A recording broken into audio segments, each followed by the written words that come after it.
టాలీవుడ్ లో మరోసారి డ్రగ్స్ కలకలం రేపాయి. బెంగళూరులో జరిగిన రేవ్ పార్టీలో తెలుగు రాష్ట్రాలకు చెందిన అనేక మంది ప్రముఖులతో పాటు పలువురు సినీ నటులు పట్టుబడ్డారు. ఇప్పటికే పలువురిపై కేసులు నమోదు చేసి పోలీసులు అరెస్టు కూడా చేశారు.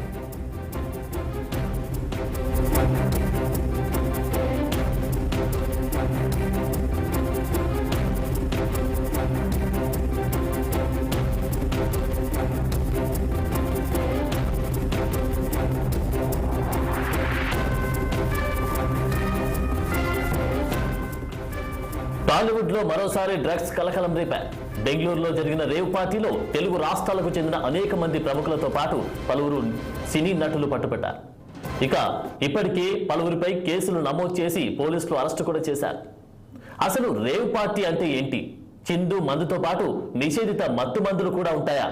ఇక రేవ్ పార్టీ వ్యవహారానికి సంబంధించిన పూర్తి వివరాలు మా ప్రతినిధి అశోక్ అందిస్తారు.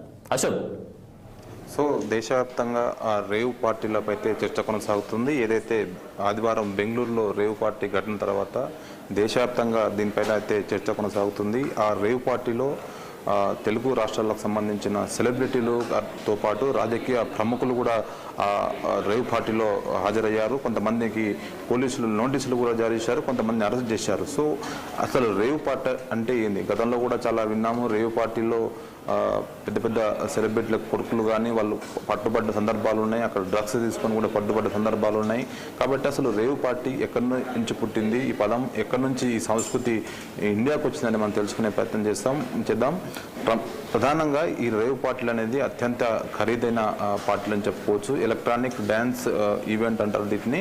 సో ఇందులో పెద్ద పెద్ద శబ్దాలు పెట్టుకొని అన్ని రకాల ఫుడ్స్ కానీ కూల్ డ్రింక్స్ కానీ ఇతర మాదక ద్రవ్యాలు కానీ డ్రింక్స్ అన్నీ ఉంటాయి. సో మన దేశంలో మాత్రం దీనికి రీసెంట్గా గత 10 సంవత్సరాల కాలంలో ప్రజాదరణ చాలా పెరుగుతుంది. చాలామంది బడా వ్యాపారవేత్తలకు వాళ్ళు కానీ వాళ్ళ కొడుకులు కానీ సెలబ్రిటీలు కానీ సెలబ్రిటీకి సంబంధించిన కొడుకులు ఈ రేవ్ పార్టీలకు ఎక్కువగా ప్రాధాన్యత ఇస్తున్నారు. ఎందుకంటే ఈ రేవ్ పార్టీలో చాలా గోప్యత ఉంటుంది. అక్కడ లిమిటెడ్ సర్కిల్ ఉంటుంది. అక్కడ లిమిటెడ్ అంటే అందరూ బడా డబ్బులున్న వాళ్ళే వస్తుంటారు కాబట్టి బయటికి వెళ్ళే సమాచారం తక్కువగా ఉంటుంది. కాబట్టి దానిని ఎక్కువగా ఈ సెలబ్రిటీలు చూజ్ చేసుకుంటారు. అందులో ప్రధానంగా ఆ రేవ్ పార్టీలో అనేక రకాల ఫుడ్స్ కానీ ముఖ్యంగా ఆల్కహాల్, కూల్ డ్రింక్స్, సిగరెట్లు, అదేవిధంగా కొకైన్, గంజాయి లాంటి ఇంటర్నేషనల్ డ్రగ్స్కి సంబంధించిన పదార్థాలు కూడా అక్కడ దొరుకుతుంటాయి. కాబట్టి సమాచారం బయటికి వెళ్ళే అవకాశం ఉండదు. కాబట్టి ఆ రేవ్ పార్టీని ప్రధానంగా వీళ్ళు ఎంచుకుంటారు. సో చాలామంది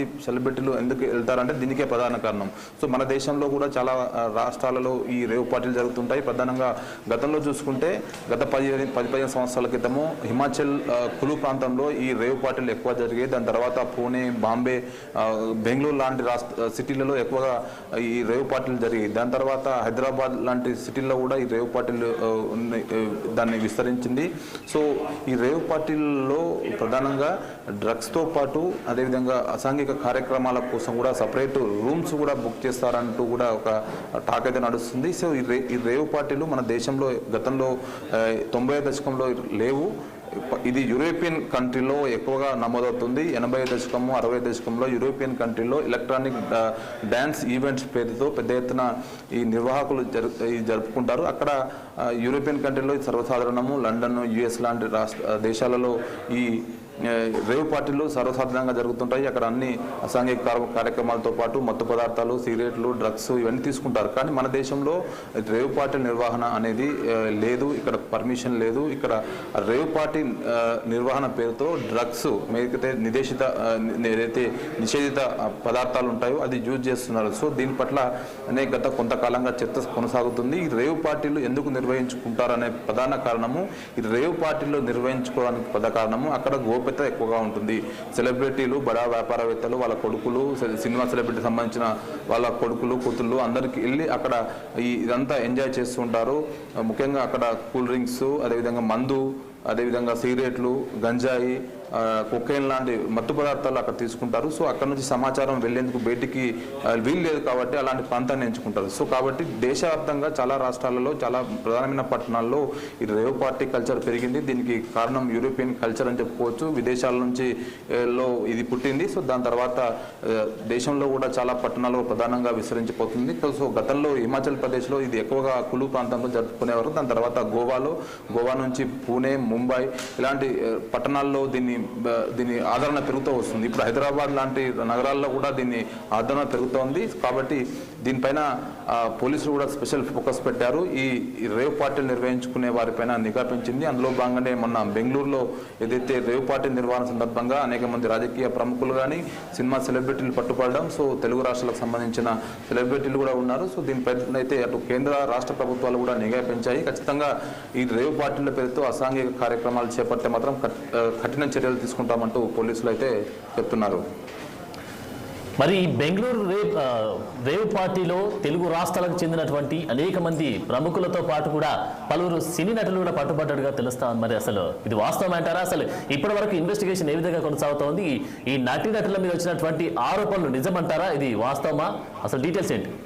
సో ఖచ్చితంగా రేవ్ పార్టీలు అంటే బడా వ్యాపారవేత్తలు, డబ్బులు ఉన్న వాళ్ళు, సెలబ్రిటీలు, బిజినెస్ మ్యాన్లు వీళ్ళే ఎక్కువగా వెళ్తుంటారు. వాళ్ళకి సంబంధించిన కుటుంబీకులు కానీ, వాళ్ళ కొడుకులు కానీ, వాళ్ళ కూతుళ్ళు కానీ వెళ్తుంటారు. గతంలో హైదరాబాద్లో పట్టుబడ్డ సందర్భాలు కానీ, గతంలో ముంబై లాంటి సిటీలో కూడా షారూఖ్ ఖాన్ కొడుకు కూడా పట్టుబడ్డారు ఈ రేవ్ పార్టీ లాంటి ప్రోగ్రామ్స్లో వెళ్ళి. సో కాబట్టి ఖచ్చితంగా ఈ నిన్న ఏదైతే బెంగళూరులో జరిగిన సంఘటనలో చూసుకుంటే తెలుగు రాష్ట్రాలకు సంబంధించిన సెలబ్రిటీలు అయితే ఉన్నారు.